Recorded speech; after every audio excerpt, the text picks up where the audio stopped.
Salut mes biloutiers. Comment ça va par chez vous? Ouais, café? Ouais, café, toujours café. Bon, euh, aujourd'hui on va parler que... Parfois je dis des bêtises sur les groupes de discussion. Avant ça, demain je suis pas sûr de faire une vidéo. Et dimanche et lundi je suis sûr de ne pas en faire. Donc, bon si, il va bien y en avoir au moins qui va faire ouf, on va avoir 3 jours de vacances tranquille dans la planète. Non, même pas. Même pas un petit hater. Oh, c'est bête. Bon, tant pis pour moi. L'autre jour dans un groupe de discussion je parlais... de pourcentage de sondage des gens qui veulent le Frexit. J'ai dit une connerie parce que je me suis embrouillé en fait dans les chiffres que je pouvais connaître sur certains sondages que je suis régulièrement puisque je suis un profond Frexiteur. Et puis j'avoue que Philippot, il balance des chiffres, parfois il les tourne un peu à sa sauce. Bref, j'ai balancé que 65% des Français voulaient le Frexit. C'est faux. Voilà, vous pouvez aller faire vos recherches, vous pouvez débunker, c'est faux, c'est pas ça. Tous les sondages depuis 3 4 ans, puisque ça fait à peu près ça que je les suis, nous disent qu'il y a entre 60 et 65% des Français qui sont pas contents de l'Europe, pas satisfaits de l'Europe, pas satisfaits des procédures mises en place par l'Europe. On est entre 60 et 65% en fonction du sondage, de la taille, de machin, de l'époque, de la saison. Voilà, ça oscille à peu près entre 60 et 65% de gens qui sont mécontents de l'Europe.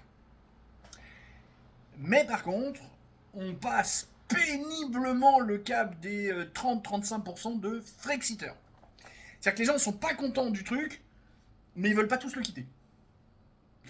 Alors il y a plein de raisons, il y en a qui sont encore dans l'Europe c'est la paix, faut pas quitter ça, machin. Il y en a plein qui disent oh là là, si on quitte l'euro on va tous être ruinés. Bon, il y a plein d'économistes qui disent non, hein, on peut quitter l'euro sans problème, tout va bien se passer. Bon, je suis pas tout à fait sûr que ça se passe vraiment si bien que ça si on quitte l'euro, mais c'est vrai que ce serait quand même une bonne chose. Faire un Frexit, quitter l'Europe, ça va être compliqué, les gars. Hein. Faut pas se leurrer. Et puis faire un Frexit, c'est pas une fin en soi.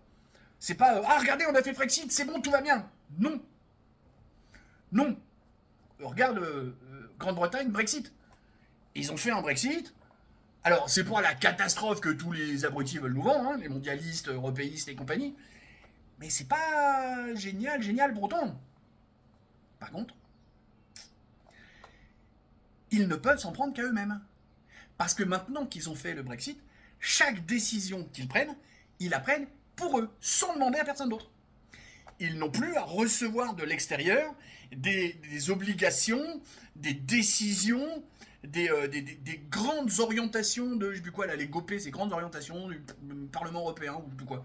C'est vrai que j'ai pas révisé avant de commencer.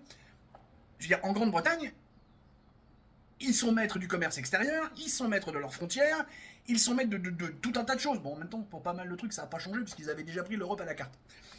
Mais, je veux dire, le Brexit n'est pas la catastrophe qu'on veut bien nous vendre, et c'est pas la panacée non plus. Si nous on fait un Frexit, il va y avoir en plus notre présence dans la zone euro qui va complexifier la chose, qui à mon avis pourrait tourner à la catastrophe si c'est mal géré. Donc il faut faire gaffe. Donc le Frexit n'est pas une fin en soi. Le Frexit c'est le point de départ en fait, c'est le déclencheur. Parce qu'à partir du moment où on sort du joug européen, commerce extérieur on fait ce qu'on veut, donc le Mercosur on signe pas, on décide. L'agriculture on signe pas, on décide. Les frontières on signe pas, on décide. C'est ça qu'il faut comprendre, c'est que le fait de faire un Frexit c'est juste le point de départ. Après il va falloir prendre plein de décisions. Et faire attention à pas se gourer. Et ça va être peut-être la partie la plus compliquée. En termes de chiffres, encore une fois, on a entre 60 et 65% à peu près. Hein. Parfois ça pousse à 68%, parfois c'est 59%. Mais on a entre 60 et 60 sur les 3 4 dernières années de gens qui sont pas contents des décisions prises par la Commission européenne, par l'Europe, par le machin, par le truc. Mais on a que 30 à 35% de gens qui veulent réellement le Frexit. Alors par contre, les 30 à 35% sont en montée, continuellement.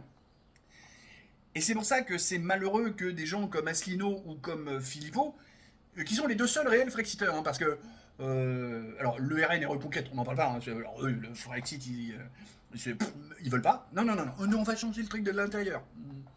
Non, ça marche pas comme ça la vie. Et puis les autres, tu prends un Dupont-Aignan, un mec que je respecte, que j'aime beaucoup, Mais il n'est pas Frexiteur. Hein. Ah non, non, non, lui, avant de prononcer le mot Frexit, même Kuzmanovic, hein, pour prendre un mec de gauche, hein. Kuzmanovic lui-même, au départ, enfin, il se prétend souverainiste, machin. Georges en fait un Frexit. Peut-être pas. Peut-être qu'on pourrait trouver une autre solution. Mais non. Non, si tu veux vraiment être souverainiste, redonner la souveraineté à la France, tu commences par un Frexit. C'est carré, ça. C'est factuel et pragmatique. Ouais, on va boucler maintenant tous les jours, factuel et pragmatique. On va boucler là-dessus. Voilà, c'est le sujet que je voulais aborder avec vous aujourd'hui. Parce que bon, l'actualité, genre, toujours la même chose, on patauge, il n'y a rien de substantiel, il n'y a rien de. On nous raconte toujours les mêmes conneries sur la guerre en Ukraine et machin, les trucs, on nous raconte la même connerie de LGBT, on nous raconte la même connerie sur tous les sujets qui sont actuellement. Là, la nouvelle tendance que j'ai vue passer pas mal de la journée sur Twitter, c'est C'est partout sur Twitter. X, tu veux dire? Je refuse de dire X, c'est Twitter. il y a des gens qui nous parlent du contrôle au faciès, il y a 32 millions de contrôles, machin, qui sont faits tous au faciès, patati patata. Ouais, bah, quand vous aurez des statistiques ethniques qui nous donneront la réalité, on saura. Mais pour l'instant, c'est interdit. Donc le contrôle au faciès qui est machin, c'est un sentiment de contrôle au faciès. Quand il y aura des statistiques ethniques, on saura. Pour l'instant, il n'y en a pas, donc c'est un sentiment de contrôle au faciès.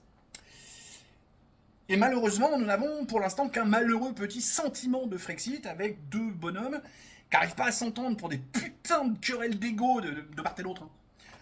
Avec un peu plus d'ego chez Asselineau, je trouve, mais c'est juste un problème d'ego.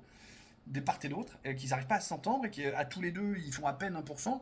Alors que je suis sûr que s'ils s'alliaient vraiment, en ramassant un peu de tous les autres, on ferait 1 plus 1, mais on irait à plus que 2 à la fin, parce qu'il y aurait une dynamique qui montrait, et qui pourrait permettre de faire la nique à l'Arcom et d'atteindre un petit peu plus de gens.